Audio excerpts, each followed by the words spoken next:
Assalamualaikum warahmatullahi wabarakatuh.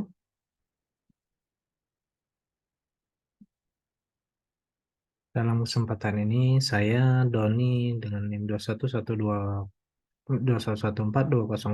p akan membacakan presentasi tugas teori graf untuk tugas keempat dengan dosen pengampu Ibu Nurul Huda MKom.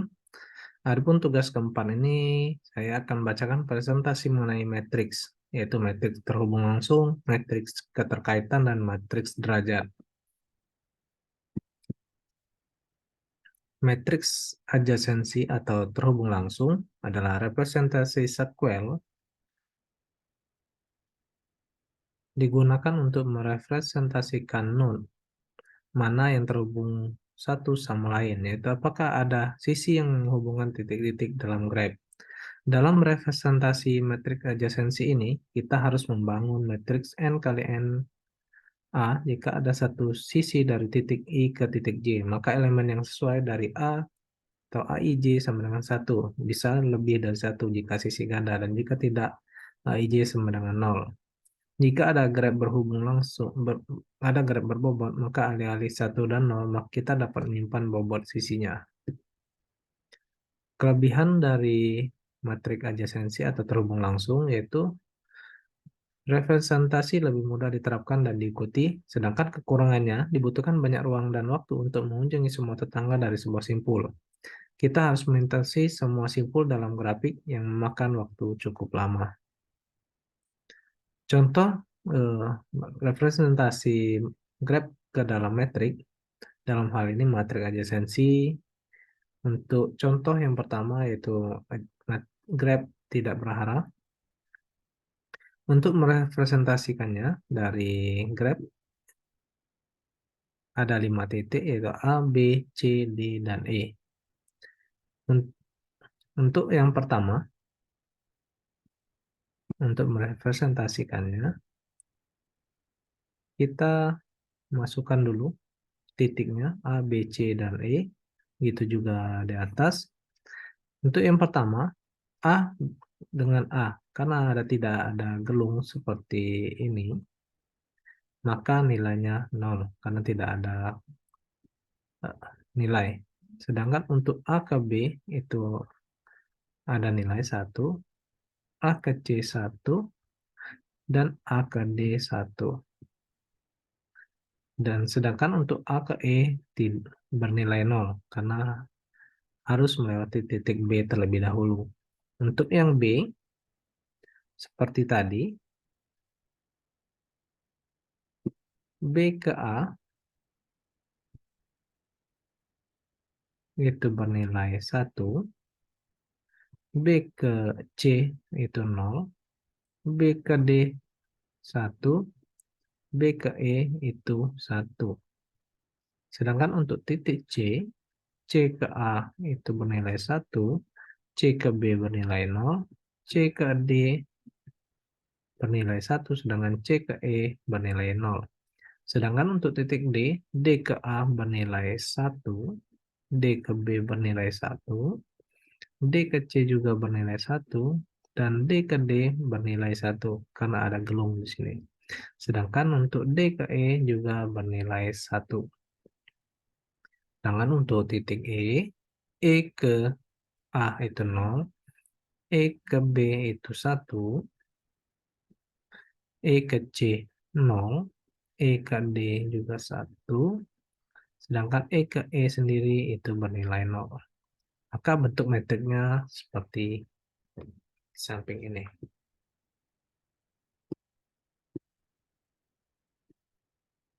Untuk yang kedua, contoh kasus matrik adjasensi yang tadi kalau tidak berarah, sedangkan yang sekarang yang berarah. Jadi kalau berarah, kita harus melihat arah mata panahnya. Kalau mata panahnya tidak mengarah ke titik yang bersangkutan, maka akan bernilai 0. Sedangkan kalau arahnya ke titik yang benar, yang ada mata panahnya, maka akan bernilai 1. Contoh, untuk metrik A ke A itu 0, A ke B karena ada mata panahnya bernilai 1, A ke C juga bernilai 1, Sedangkan A ke D bernilai 0 karena mata panahnya mengarah dari D ke A. Sedangkan untuk A ke E juga bernilai 0. Untuk titik B, B ke A bernilai 0 karena berlawanan arah. B ke B sendiri itu 0. B ke C juga 0. B ke D bernilai 1. Sedangkan B ke E bernilai 1. Itu juga dengan untuk titik C. C ke A itu 0. C ke B juga 0. C ke D bernilai 1. C ke E 0. Untuk titik D, D ke A bernilai 1. D ke B bernilai 0. D ke C juga bernilai 0. D ke D bernilai 1. Dan D ke E bernilai 1. Sedangkan untuk E, karena tidak ada yang arah grabnya mata panahnya tidak mengarah ke titik lain, maka untuk seluruh nilainya akan bernilai 0. Sedangkan seperti untuk yang pernah dijelaskan di tugas sebelumnya, untuk matriks adjacensi yang untuk grab yang berbobot, maka nilai yang dimasukkan dalam matriksnya adalah nilai pada si bobotnya, nilai bobot yang pada sisinya. Seperti A ke B itu bernilai A ke A itu 0, A ke B bernilai 7 karena di sini ada nilai 7, A ke C 8, A ke D itu bernilai 5, A ke E itu 0. Untuk titik B, B ke A itu 7, B ke C 0, B ke D bernilai 10, B ke E itu bernilai 6. Sedangkan untuk C, C ke A itu 8, C ke B 0, C ke D 9, C ke E 0.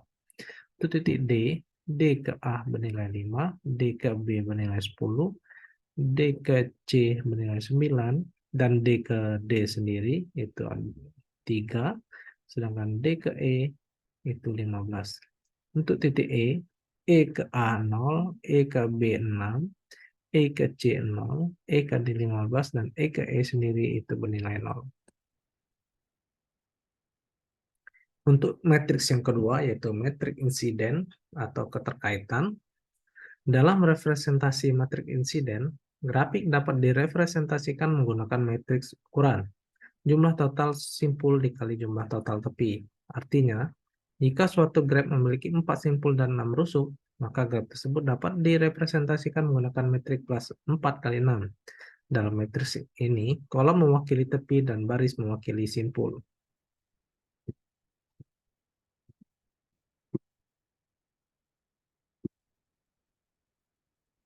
Matriks insiden atau keterkaitan ini diisi dengan nilai 0 atau 1 atau min 1 untuk graf berarah, di mana 0 digunakan untuk mewakili tepi baris yang tidak terhubung ke simpul kolom, 1 digunakan untuk mewakili tepi baris yang terhubung sebagai tepi keluar ke simpul kolom, sedangkan min 1 digunakan untuk mewakili tepi baris yang terhubung sebagai tepi masuk ke simpul kolom.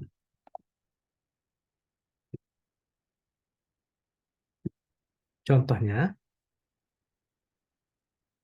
nah, kalau sebelumnya itu kita matriksnya misalnya A yang titiknya yang kita masukkan, sedangkan ini sisinya yang kita masukkan.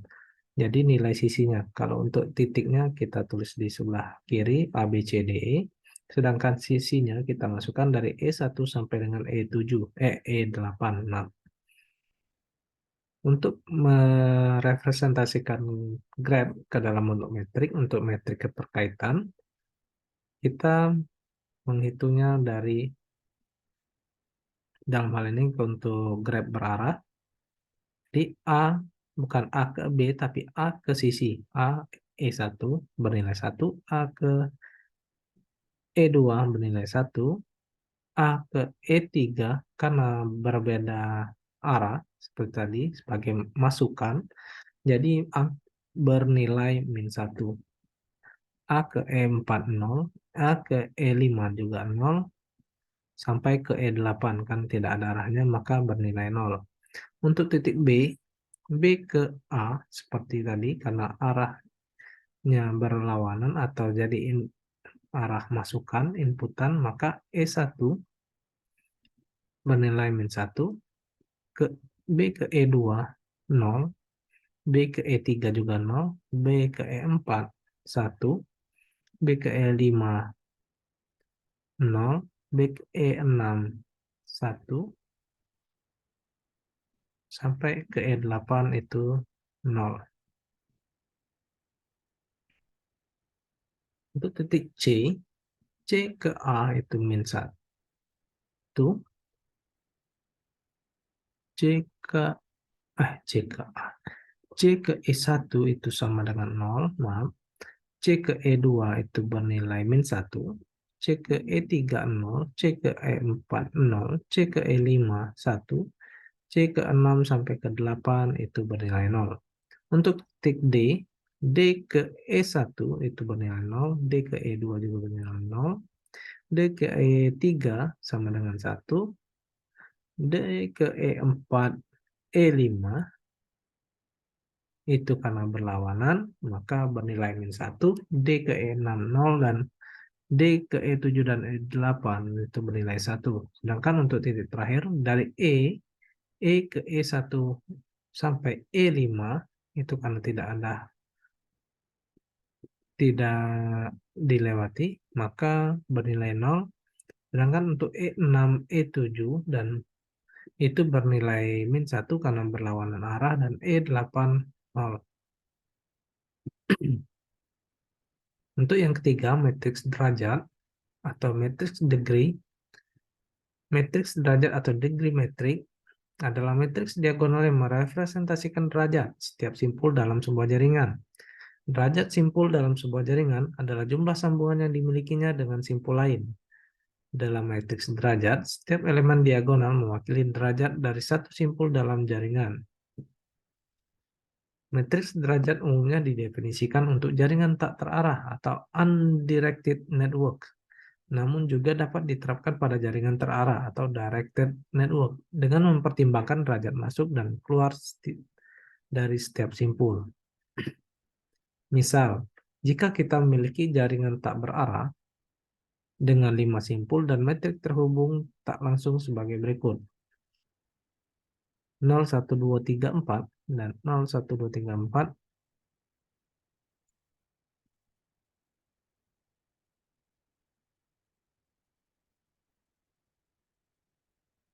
maka matriks derajat untuk jaringan tersebut adalah sebagai berikut. Nah, seperti tadi kita hitung, karena ininya ada 3, yang ininya, maka dimasukkan nilai 3. Karena ini ada 2, maka dimasukkan 2. Ini 4, masukkan 4. Ini 3, dimasukkan 3. Dan untuk 4 ini bernilai 2. Dalam matriks derajat di atas, elemen diagonal pada baris I dan kolom I menunjukkan derajat simpul ke I dalam jaringan tersebut. Misalnya elemen pada diagonal utama pada baris 2 dan kolom 2 menunjukkan bahwa simpul kedua memiliki derajat 4. Demikianlah untuk materi presentasi mengenai matriks adjasensi, matriks derajat, dan uh,